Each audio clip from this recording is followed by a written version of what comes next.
मजबूती से कार्रवाई की है जो पेपर के लीक के इस इशू पे, तो उसके लिए आज तक की सबसे गंभीर और बड़ी कार्रवाई हमारे सरकार ने की है। दोबारा हिम्मत नहीं करेगा कोई पेपर की इस प्रकार से छेड़खानी करने की और बच्चों के साथ छेड़खानी करने की। सर, चेंबूरमध्ये झाड पडून विधान श्रीवास्तव या मुलाचा जो मृत्यू झालेला होता त्या सगळ्या संदर्भात आता चौकशी अहवाल जो आहे तो समोर आलेला पाहायला मिळतोय आणि त्या चौकशी अहवालातून गार्डन डिपार्टमेंट, रस्ते विभाग या सगळ्यांना क्लीन चिट मिळताना पाहायला मिळते आणि अवघा फक्त 7 लाख रुपयाचा दंड या सगळ्या कंत्राटदारांवरती दिला जातो। एखाद्या मुलाची मृत्यू ही इतकी सहज आणि सोपी कमी किमतीची आहे का आणि कोणाला जबाबदार धरलं जात? मुंबईच्या महापौरांनी देखील हा अहवाल आम्हाला मान्य नसल्याचं म्हटलेलं आहे। नाही, ठीक आहे, असा अहवाल जर आला असेल तर अजून काही अपेक्षा वरिष्ठ अधिकाऱ्याची समिती नेमून तपासता येतो। आता तर यांत्रिकी व्यवस्था उभी झालेली आहे, आपण रूटचं वय किती, झाडाचं वय किती सारं काढता येतं। त्यामुळं मला वाटतं जर त्यांना मान्य नसेल तर अजून वरिष्ठ अधिकाऱ्याकडनं चौकशी होईल किंवा नवीन आधुनिकीकरण जे आता आपण स्वीकारलं यातनं चौकशी होईल। पण हे मात्र खरं आहे की राज्यातल्या सर्व रस्त्याच्या दुहीकडले झाडं जे आहेत त्या झाडाचं ऑडिट केलं पाहिजे, त्यांच्या यांत्रिकी पद्धतीने तपासणी केली पाहिजे। जे झाडं वय संपलं असेल त्यांना यांत्रिकीकरणातून चेक केलं पाहिजे। मोठे मोठे ऍक्सिडेंट होत आहेत, जीव जात आहे, त्यामुळं आमचे वनमंत्री आणि सर्व ते जे विभाग आहे, डेव्हलपमेंट अथॉरिटी आहे, त्याची काळजी घेतील। आणि दुसरं महत्वाचं, यानंतर कुठलंही डेव्हलपमेंट करताना झाडाचं संरक्षण केलं पाहिजे, झाडाला प्रोटेक्ट करून संरक्षण केलं पाहिजे, कॉन्क्रीटमुळे झाड पडणार नाही याची काळजी घेतली पाहिजे, हे सुद्धा आम्ही करणार आहोत। ऑपरेशन टायगरमधले जे काही 6 खासदार होते त्यांचं अजून मंजूर केलं नाही लोकसभा अध्यक्षांनी, असं अरविंद सावंत म्हणत आहेत। आता नियमात जे असेल ते नक्की आमचे लोकसभा अध्यक्ष करतील।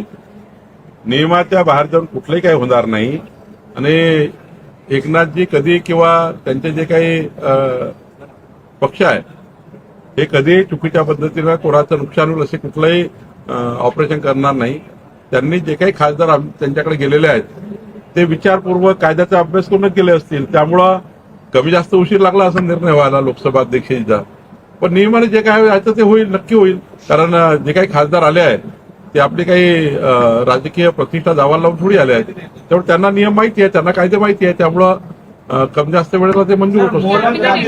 गेल्या 6 महिन्यात ज्या फयाजनी वाटल्या होत्या मोहरमच्या मिरवणुकीमध्ये साधारण 30,000 विषारी कॅप्सूल होत्या त्याच्याकडे, त्याची पोलीस आता चौकशी करतायत आणि त्याचे धागेदोरे आता देशविरोधी कारवायापर्यंत पोहोचलेले आहेत आणि काही देशविरोधी ईमेल्स त्याच्या फोनमध्ये आढळून आलेले आहेत। दहशतवादाचा संशय मी हेच सांगतोय, असे अनेक प्रकरणं जे महाराष्ट्रामध्ये देशामध्ये होत आहे, याला जे काही व्यवस्थित पद्धतीने हँडलिंग होते आहे, व्यवस्थित पद्धतीने पोलिसांनी माननीय मुख्यमंत्र्यांच्या त्या ठिकाणी देखरेखीखाली हे सर्व आता पकडलं जात आहे। हे जे देशविरुद्ध कारवाई करणारे, विघातक कृत्य कारवाई करणारे लोक सिस्टीमच्या कंट्रोलमध्ये आता येण्याचा सुरू झालेला आहे। एक काळ असा होता की यांना काहीच त्या ठिकाणी कुणाचे बंधन नव्हते, कुणाचं त्या ठिकाणी कंट्रोल नव्हतं। पण आता माननीय मुख्यमंत्र्यांनी जी काही व्यवस्था उभी केलेली आहे, आधुनिकीकरण स्वीकारलं आहे, याच्या माध्यमातून आपण खूप पुढे गेलो आहे आणि अशा लोकांना आपण जेरबंद करण्याची प्रक्रिया सुरू केलेली आहे। 6 महिन्यामध्ये राज्यामध्ये भेसळयुक्त दूध मोठ्या प्रमाणात वितरित करण्यात आलेलं आहे। आपल्याकडे या संदर्भात काही माहिती आहे का? कोणत्या भागामध्ये सर्वाधिक भेसळयुक्त दूध वितरित करण्यात आले? त्याला जोडून विचारतो, कारण मी तुकाराम मुंढेंकडे माहिती घेऊन तुम्हाला कळवतो।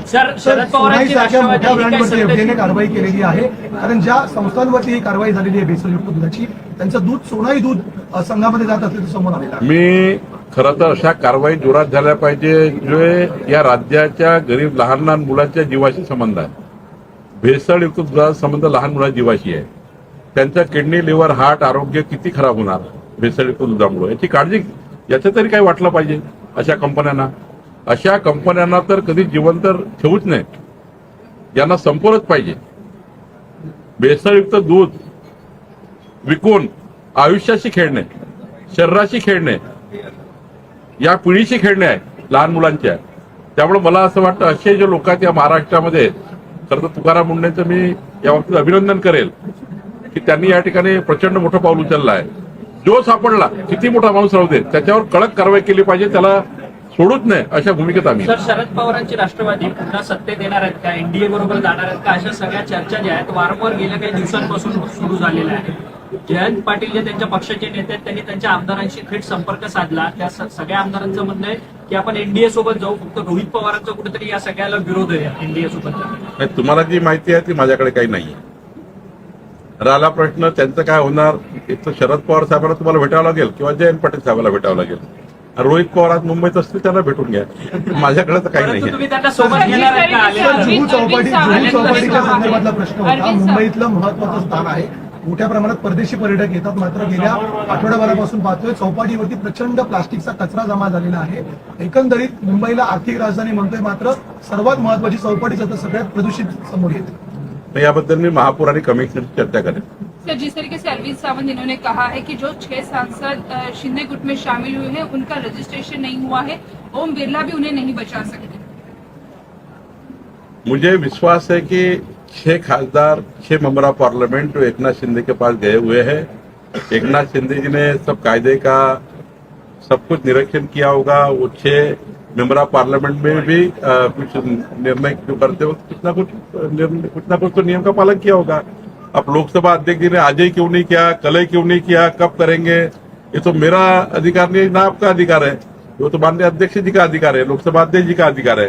तो निश्चित रूप से समय आने पर उनके नियम कायदे जो भी होगा, लेकिन मुझे विश्वास है कि जो भी होगा नियम से होगा.